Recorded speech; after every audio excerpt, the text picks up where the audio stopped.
দেবভূমি উত্তরাখণ্ড, যা ঈশ্বরের পবিত্র ভূমি, এক অপরূপ তীর্থস্থান যেখানে পঞ্চকেদার, পঞ্চবদ্রী এবং পঞ্চপ্রয়াগের মতো পুণ্যভূমি রয়েছে। এছাড়াও রয়েছে যমুনোত্রী, গঙ্গোত্রী, কেদারনাথ, বদ্রীনাথের মতো পবিত্র চারধাম।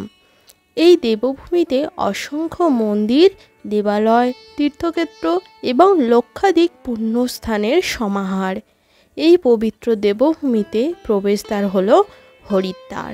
আজ আমরা ঘুরে দেখব পবিত্র ভূমি হরিদ্বার এবং যোগনগরী ঋষিকেশ। মা গঙ্গা এই স্থানেই পার্বত্য অঞ্চল থেকে সমতল ভূমিতে এসে সম্মিলিত হয়েছেন। ঋষিকেশের গঙ্গার তীরে অবস্থিত রয়েছে অসংখ্য আশ্রম ও প্রাচীন মন্দির। প্রাচীনকালে মুনি ও ঋষিরা এই হরিদ্বার ও ঋষিকেশকে ধ্যান সাধনার জন্য নির্বাচন করেছিলেন। এই পুণ্যভূমির সৌন্দর্য ও আধ্যাত্মিকতা আমরা আজ পরিদর্শন করব এবং কম খরচায় ও কম সময়ে কিভাবে আপনিও এই পবিত্র স্থান দুটি ভ্রমণ করতে পারেন তা সম্পূর্ণ জানিয়ে দেব। তাহলে চলুন আজকের ভ্রমণ শুরু করা যাক। Train number 19019 from এখন আমরা আছি হরিদ্বার রেলওয়ে স্টেশনে। আমাদের চ্যানেলে এর আগের ভিডিওটি যারা দেখেছেন তারা তো জানেন, আর যারা দেখেননি তাদের জন্য আবারও একবার বলে দিচ্ছি। কলকাতা থেকে হরিদ্বার আসার 3টি ট্রেন আছে, কুম্ভ, উপাসনা আর দুন এক্সপ্রেস। ট্রেনের ডিটেলস আমি আগের ভিডিওতেই দিয়ে দিয়েছি, তাই আর এই ভিডিওতে দিচ্ছি না। আপনারা আই বাটনে ক্লিক করে আগের ভিডিওটি দেখে নিতে পারেন। আপনারা কুম্ভ বা উপাসনাতে করে যদি আসেন, সন্ধ্যাবেলা এখানে এসে পৌঁছে যাবেন। আর যদি দুন এক্সপ্রেসে করে আসেন তাহলে সকালে এসে পৌঁছাবেন। হরিদ্বার স্টেশনের বাইরে আসার পর এই যে মহাদেবের মূর্তিটা আছে, এখান থেকে অনেক টোটো অটো পেয়ে যাবেন আপনাদের হোটেল বা ধর্মশালাতে পৌঁছাবার জন্য। স্টেশনের কাছে হোটেল হলে তো হেঁটেই চলে যেতে পারেন। কিছু হোটেলের ডিটেলস আগের ভিডিওতেই দেওয়া আছে। তাছাড়া আপনারা ভারত সেবাশ্রমেও থাকতে পারেন। স্টেশন থেকে দূরত্ব 1 কিলোমিটার। এখানে অনলাইনে বুক হয় না, এখানে এসে বুক করতে হয়। স্টেশন থেকে কাছাকাছি ছিল আমাদের হোটেল, আমরা তাই হেঁটেই আমাদের হোটেলে পৌঁছে গেলাম। আমাদের হোটেলটি ছিল শ্রী গণেশ ঘাটের একদম কাছেই। হরকি পৌড়ি ঘাট থেকে আমাদের হোটেলের দূরত্ব 1.9 কিলোমিটার।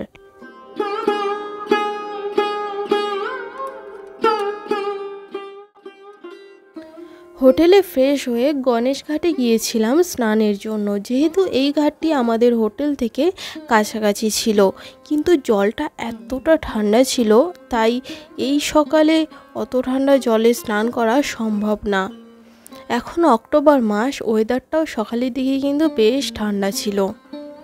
যাই হোক, হোটেলে পৌঁছে স্নান করে হোটেলের কাছ থেকে একটি অটো নিয়ে আমরা এখন চলে যাচ্ছি হরকি পৌড়ি ঘাট। আমরা দুজন আছি, আমাদের থেকে নিল 50 টাকা।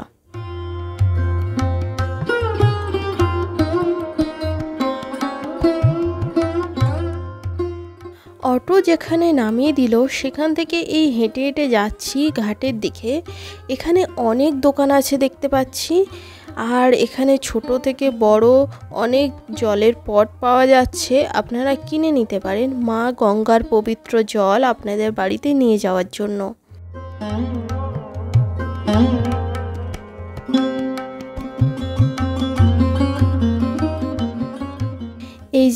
এই হলো হরকি পৌড়ি ঘাট। এই পবিত্র ঘাটটি খ্রিস্টপূর্ব 1ম শতাব্দীতে রাজা বিক্রমাদিত্য তার প্রিয় ভাই ভর্তারির প্রতি শ্রদ্ধাঞ্জলি হিসেবে এই ঘাটটি নির্মাণ করেছিলেন। তার ভাই ছিলেন একজন শিব ভক্ত, আর তিনি এই স্থানেই এসে ধ্যান করতেন।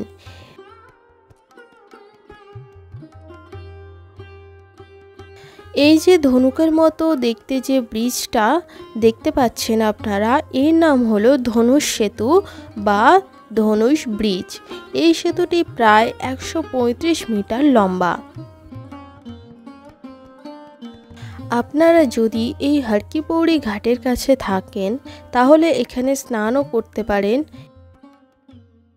এখানে মা গঙ্গার একটি মন্দির আছে, চলুন সেটা আপনাদের দেখিয়ে দিই।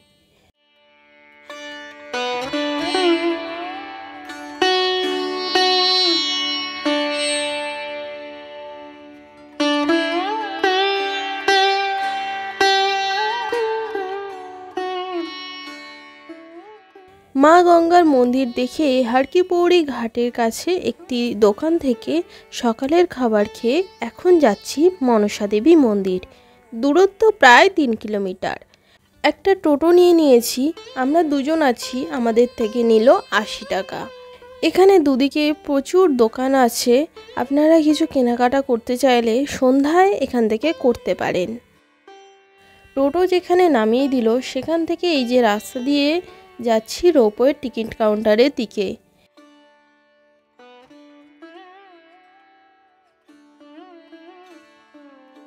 এখানে চার্ট টাঙানো আছে টিকিটের। এই যে আমরা এখান থেকে মনসা দেবী এবং চণ্ডী দেবী দু জায়গার রোপওয়ের টিকিট একসাথে কেটে নিলাম। আপনারা চাইলে শুধুমাত্র মনসা দেবীর রোপওয়ের টিকিটও কাটতে পারেন।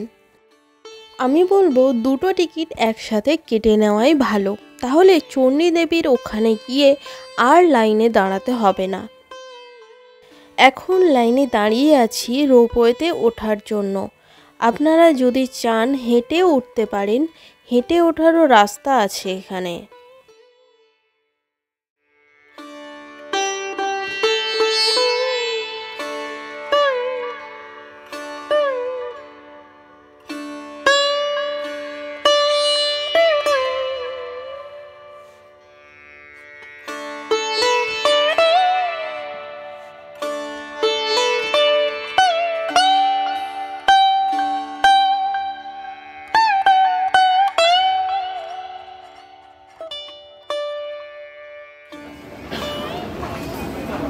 और उसके बाद इतनी सारी सीढ़ियाँ।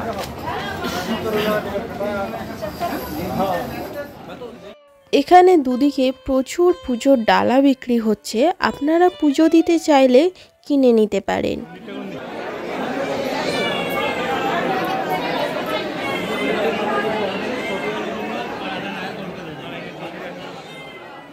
মন্দিরে ঢোকার আগে এই যে জায়গাটা, এখানে আপনারা জুতো রেখে দিতে পারেন।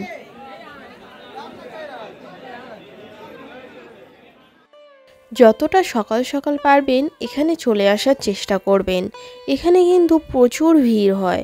প্রতিদিন ভোর 5টা থেকে রাত 9টা পর্যন্ত এই মন্দির খোলা থাকে। মন্দিরের ভিতরে তো ভিডিও ফটো অ্যালাউ নয়, তাই ভিতরের কিছু দেখাতে পারলাম না। আপনারা হরিদ্বারে আসুন, নিজের চোখে দর্শন করুন, আশা করছি খুব ভালো লাগবে।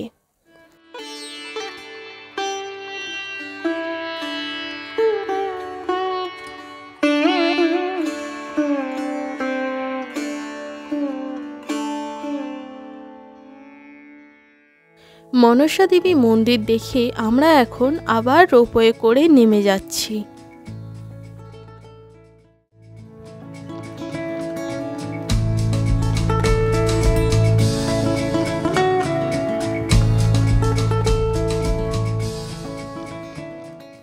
রোপওয়ে করে নামার সময় হরিদ্বারের অপূর্ব সুন্দর দৃশ্য দেখতে পেলাম, আর তার সাথে মা গঙ্গা। অপূর্ব সুন্দর এই দৃশ্য।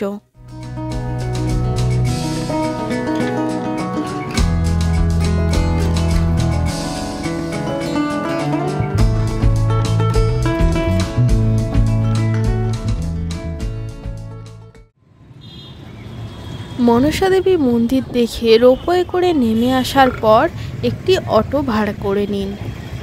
অটোতে নেবে 800 থেকে 900 টাকা।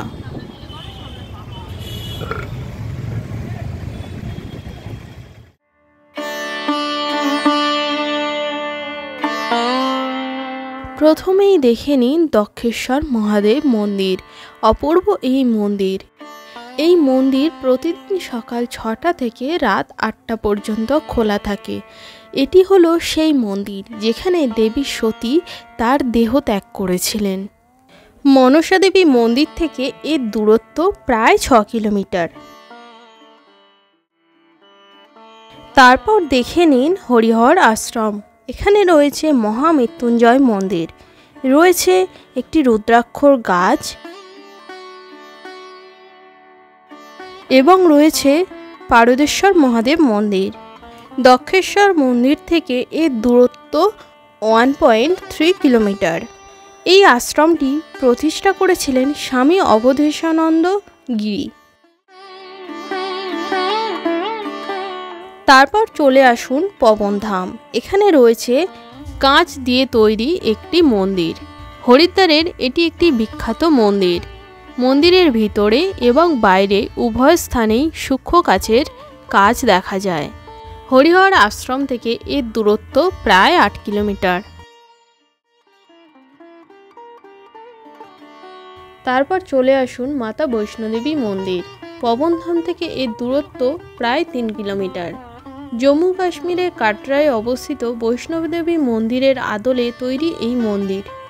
এখানে দেবী দুর্গার 3টি প্রধান রূপ লক্ষ্মী, সরস্বতী এবং কালীর পূজা করা হয়।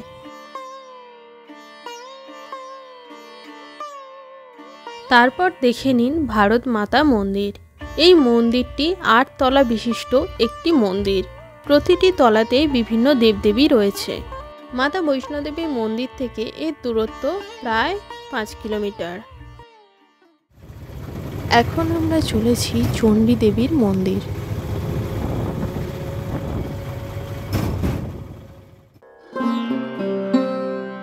আমরা এই রাস্তা দিয়ে এলাম আর সামনেই হলো এই গেট।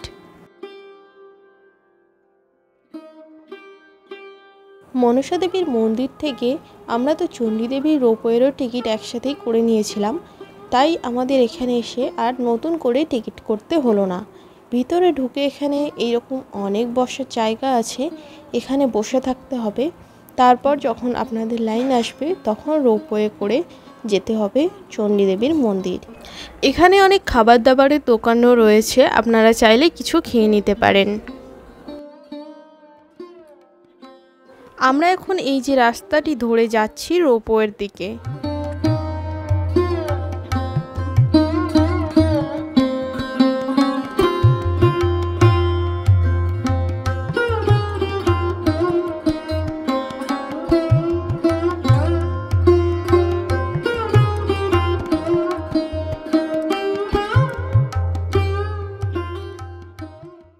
এই চণ্ডীদেবীর মন্দিরে প্রচুর ভিড় ছিল, তাই আমাদের কিন্তু অনেকক্ষণই এখানে অপেক্ষা করতে হয়েছিল।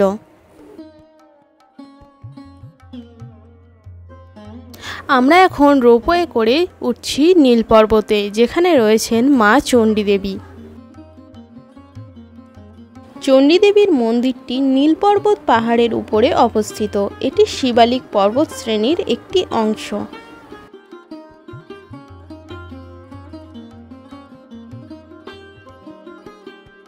আর এখানে রোপওয়ে করে উপরে উঠতে উঠতে আপনারা কিন্তু প্রকৃতির খুব সুন্দর দৃশ্য দেখতে পাবেন।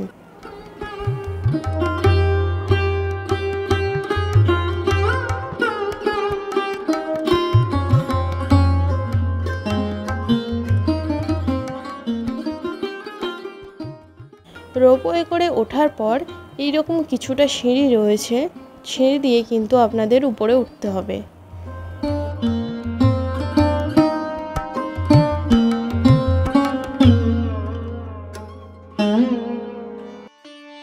চণ্ডী দেবী মন্দিরের এখানেও প্রচুর দোকান রয়েছে আর পুজো দেওয়ার সামগ্রীও প্রচুর রয়েছে।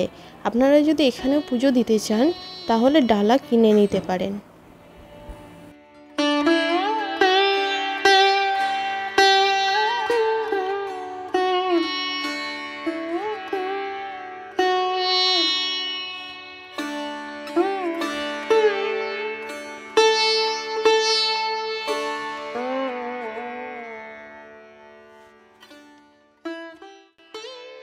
চণ্ডী দেবী মন্দিরের উপর থেকে এই যে এইরকম সুন্দর একটি দৃশ্য আপনারা দেখতে পাবেন, আর দূরে ওই যে মা গঙ্গাকেও দেখা যাচ্ছে।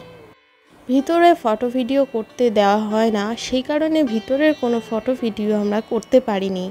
আমাদের পুজো দেওয়া হয়ে গেছে, মা চণ্ডীদেবীর দর্শনও হয়ে গেছে, এবার আমরা ফিরে যাচ্ছি।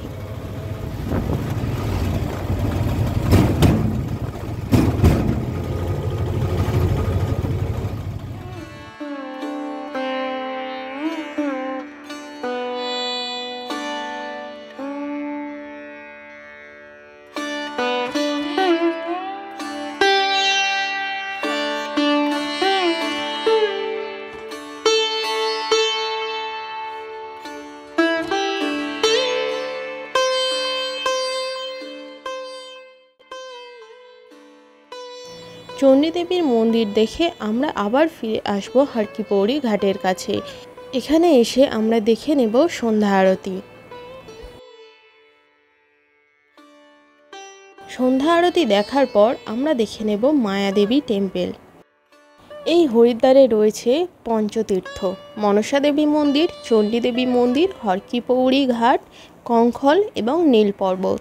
কঙ্খল হলো আমরা যেখানে গিয়েছিলাম দক্ষেশ্বর মহাদেব মন্দির, ওই জায়গাটির নামই হলো কঙ্খল।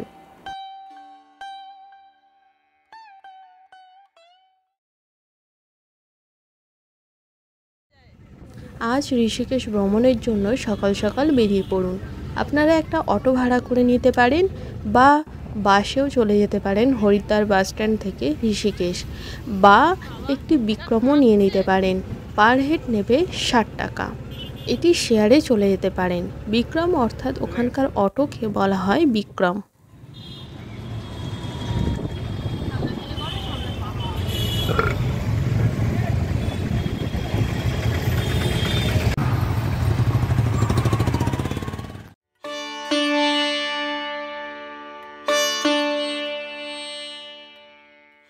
তারপর পৌঁছে যান জানকী সেতুর কাছে।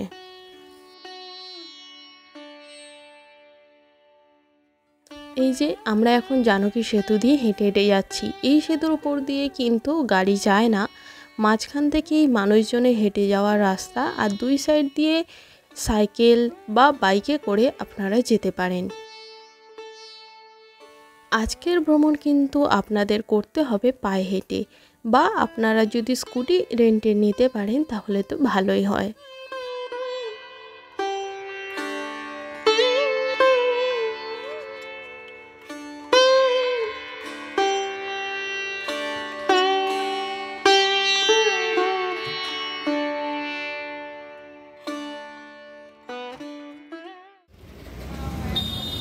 প্রথমেই জানকী সেতু পেরিয়ে ডান দিকের রাস্তাটি নিয়ে আমরা চলে এসেছিলাম বিটেলস আশ্রম।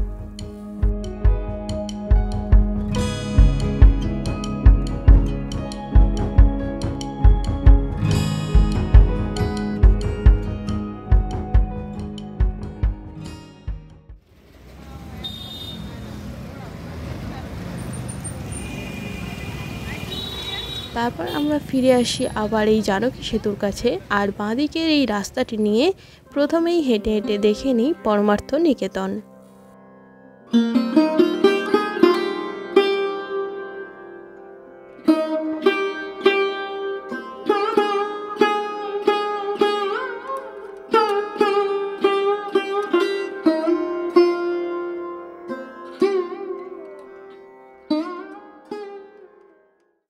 এটি গঙ্গা নদীর তীরে অবস্থিত পর্যটকদের জন্য একটি জনপ্রিয় স্থান।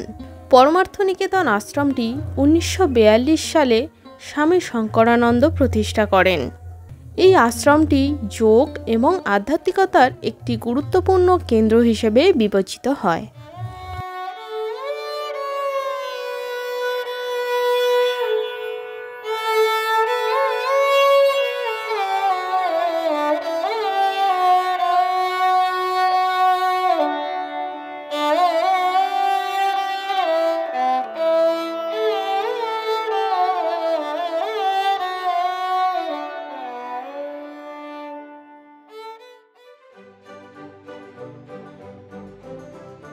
আর যারা রিভার র্যাফটিং করতে চাইছেন তারা জানকী সেতু পেরিয়ে অনেক কাউন্টার পেয়ে যাবেন, যেখান থেকে আপনারা রিভার রাফটিং করতে পারেন, আর অনেক স্কুটি রেন্টের কাউন্টারও পেয়ে যাবেন।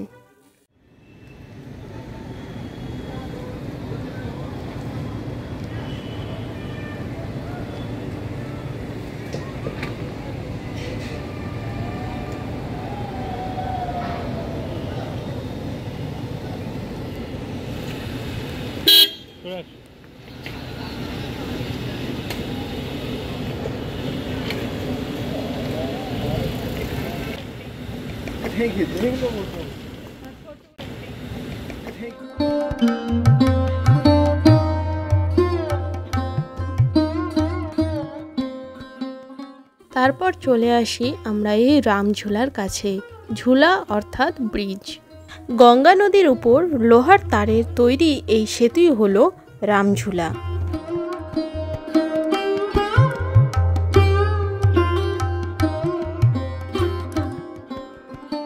এই রামঝুলা দিয়েও কোনো গাড়ি যাতায়াত করে না, সাইকেল, বাইক অথবা হেঁটে পারাপার করা হয়।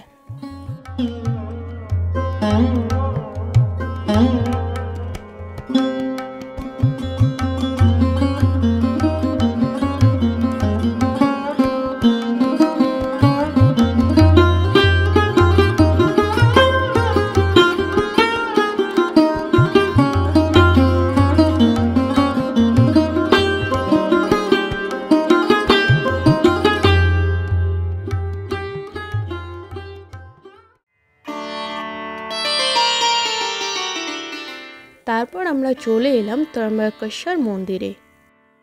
ত্রম্বকেশ্বর মন্দিরটি 13 মঞ্জিল মন্দির নামেও পরিচিত। 13 তলা বিশিষ্ট এই মন্দিরটি পর্যটকদের কাছে খুবই জনপ্রিয়। ঐতিহাসিক নথিতে মন্দিরটির স্পষ্ট উল্লেখ নেই, তবে এটি প্রায় 1000 বছরেরও পুরনো বলে মনে করা হয়।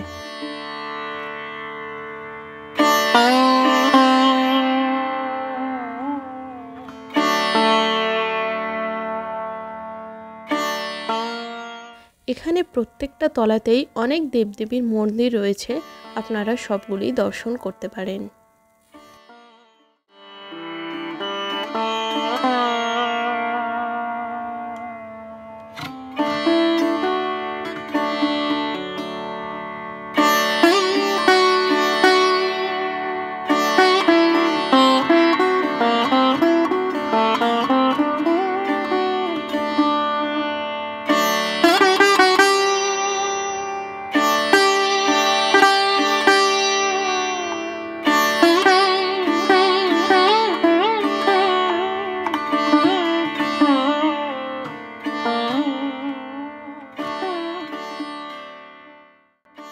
আমরা যে সময় এই মন্দিরটি দেখছিলাম সেই সময় সূর্যাস্ত হচ্ছিল, আর এখান থেকে সূর্যাস্তটা খুব সুন্দর দেখা যাচ্ছিল।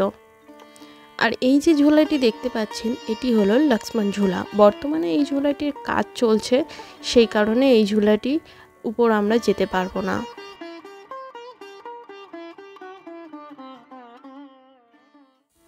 এই হলো লক্ষ্মণ ঝুলা, এখানে এখন কনস্ট্রাকশনের কাজ চলছে। ত্রম্বকেশ্বর মন্দির থেকে আমাদের আবার ফিরে আসতে হয়েছিল জানকী ঝুলার কাছে। জানকী ঝুলা পেরিয়ে আমরা একটা টোটো নিয়ে পৌঁছে গিয়েছিলাম ত্রিবেণী ঘাট। এরপর আমরা চলে এলাম ত্রিবেণী সঙ্গমে। আজকের সন্ধ্যা আরতিটা আমরা এখানেই দেখব। এখানে অনেক পুজোর ডালা বিক্রি হচ্ছে সন্ধ্যা আরতির পর ভাসানোর জন্য।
ত্রিবেণী ঘাটের কাছে একটি পুজো হচ্ছিল আর আমাদের এইরকম প্রসাদ দিয়েছিল।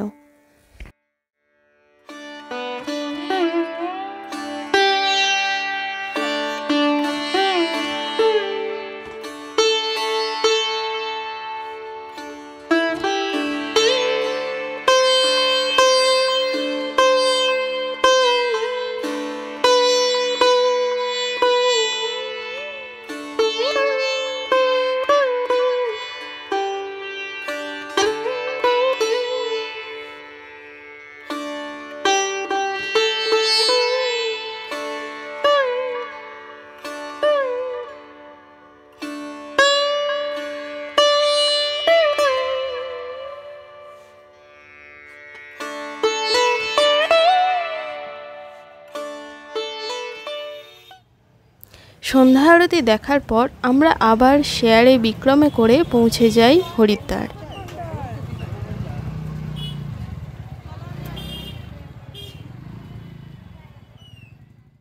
ফিরে আসছি পরের ভিডিওতে। ততক্ষণ আপনারা সুস্থ থাকবেন, ভালো থাকবেন। আর ভিডিওটি যদি ভালো লেগে থাকে অবশ্যই একটি লাইক করে সাবস্ক্রাইব করে দেবেন।